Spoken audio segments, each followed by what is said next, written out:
Olá, eu Maria da Guia, mais um vídeo de dicas para vocês. Tô aqui uniformizada com a minha camisa MG Doces, muito bacana, né? Para vocês, sempre eu tá aqui padronizada para vocês.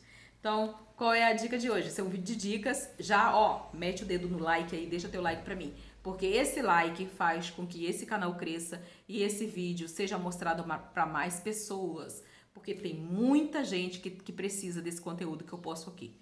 Então, ajuda aí, pessoal. O iniciante sofre muito e esses vídeos são uma assessoria, uma verdadeira assessoria gratuita que eu dou aqui nesse canal, tá? E eu sei que é valioso para muita gente. Não passa por aqui e fique em silêncio. Compartilha esse vídeo nos canais aí, nos grupos de confeitaria que você participa, porque eu sei que vai ajudar muita gente. Tem muita gente que sabe, mas tem muita gente que não sabe, ok? Então, hoje a gente vai falar sobre quantidade de calda. Porque tem muita gente que quer saber tudo. Qual a quantidade de calda? Qual a quantidade de massa que coloca em cada forma? Qual receita que eu uso? Gente, primeiro, receita é sempre receita. Você que tem que descobrir, né? Eu já até falei isso em outro vídeo. Para que forma que serve. E se você quer fazer uma tabela, tudo direitinho, claro, né, gente? Tem que comprar um curso que ofereça esse tipo de serviço. Eu estou preparando, inclusive, um curso que vai oferecer todo esse tipo de serviço. Mas eu não fiz isso sozinha, meu marido tá fazendo pra mim, porque não é fácil a gente trabalhar sozinho e descobrir tudo isso sozinho. É uma mão de obra enorme que dá. Você ter que descobrir quanto de massa que cabe em cada tamanho de forma, a quantidade de recheio ideal para cada tamanho de forma. Gente, é um trabalho muito árduo fazer isso. Então, isso a gente só adquire com muito trabalho e experiência, tá? Mas hoje eu vou falar sobre calda. Calda. Então, olha, quantidade de calda. Tem gente, eu já fiz cursos que a professora diz quanto que é de calda que você tem que colocar no bolo. Só que isso não é uma informação precisa e você descobre como? Com a prática. Gente, pelo amor de Deus, não procurem fórmulas mágicas que não existem. Vou dar um exemplo e vou provar, porque não basta a gente falar, a gente tem que matar a cobra e mostrar o pau. Então, vamos lá. A respeito da massa, quando você esquece um pouco mais no forno, você estava intertida mexendo no brigadeiro e a massa passou um pouco do ponto. Ela não queimou, mas ela ficou um pouco mais ressecada e ficou mais moreninha. E aí, essa massa, ela perdeu mais líquido, porque ela assou mais tempo. Né? É que nem você esquentar um pão na chapa. Você vai esquentar um pão na frigideira, se você desligar o fogo e deixar o pão ali em cima da chapa, ele não vai ressecar mais? Não vai ficar parecendo uma torrada? Ou eu tô mentindo? Então, ele vai ficar parecendo uma torrada, não vai? A mesma coisa é o bolo. Se ele ficou mais tempo no forno, ele ressecou mais. Se ele ressecou mais, ele vai levar mais calda. Gente, eu não tô falando de queimar, pelo amor de Deus. Bolo queimado tem que jogar fora, tá? Tem que jogar fora, não tem jeito. Ou então, descasca ele e dá pra criançada comer. De casa, mas vender não, pelo amor de Deus. Eu estou falando de tempo de forno. Se você tirou no tempo certo que assou esse bolo, ele vai pegar menos calda. Se você tirou um pouquinho mais, ele vai pegar mais calda. Se você for fazer esse bolo, eu estou falando de massa amanteigada, que é a minha especialidade.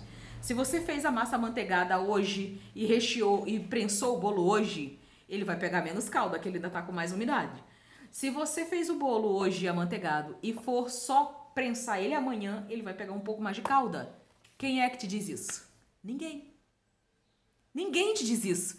E se você faz um bolo, é por isso que tem gente que diz assim: nossa, mas quando eu faço o bolo fresquinho fica muito melhor. Por quê? Porque a massa estava com mais umidade. A massa não perdeu umidade. Então, assim, é legal você fazer a massa de um dia para o outro para poder prensar, para poder fazer todo o processo certinho, para correr menos risco de quebrar? É sim. Mas se você tem experiência já e você gosta de fazer tudo no mesmo dia, faça, que dá certo também. Dá certo. Certo? Dá certo. Dá certo e fica melhor. Não é que você vai fazer o bolo, deixar esfriar, fazer o recheio, deixar esfriar, tudo frio. E depois você vai, monta o bolo e já bota o bolo bem embalado, prensado no aro ou na própria forma, ou no acetato, na geladeira. Pronto, teu bolo vai ficar maravilhoso. Sabia disso?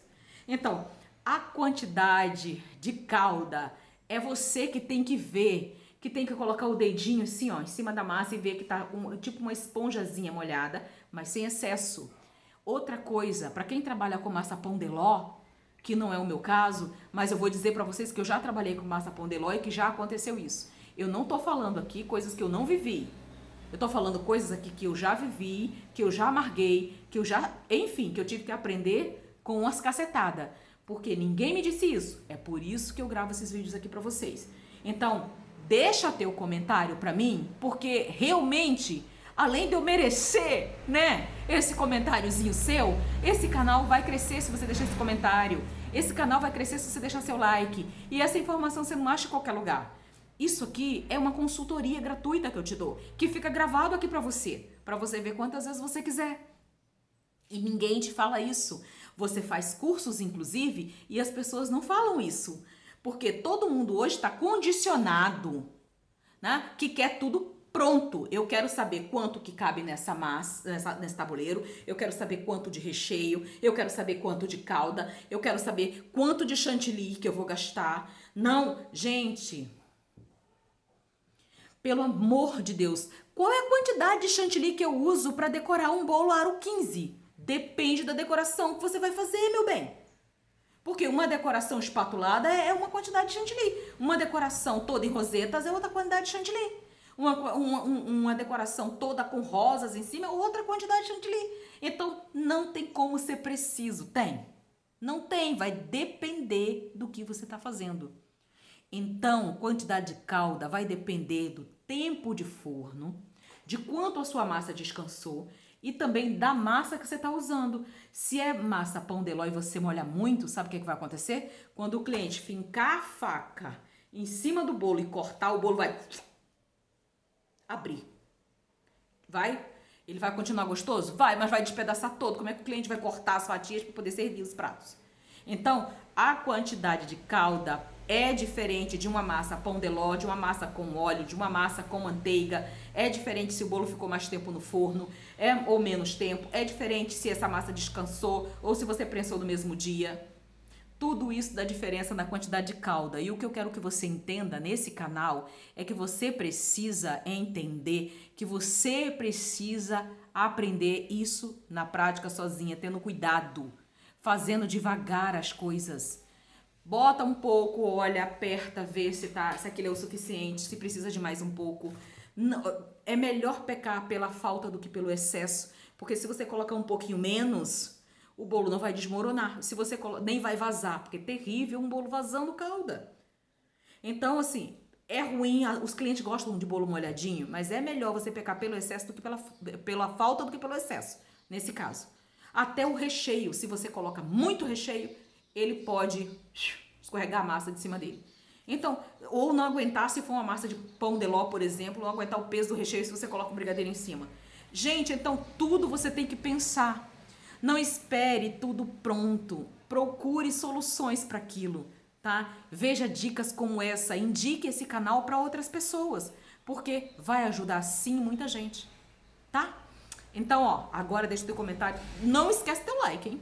Esse like é o teu pagamento para mim, que me deixa feliz e eu sei que você está gostando desse conteúdo. Compartilha nos canais que você participa aí, nos grupos que você participa, porque esse vídeo pode ajudar muita gente, porque receita tem muito canal já que dá. Aqui eu priorizo mais as dicas do que as receitas propriamente dita. Até porque receita sem técnica não serve de nada. A mesma receita, cada um faz de uma forma diferente e o resultado no final termina sendo muito diferente um do outro. Certo? Ó, beijo, Deus abençoe e muito sucesso!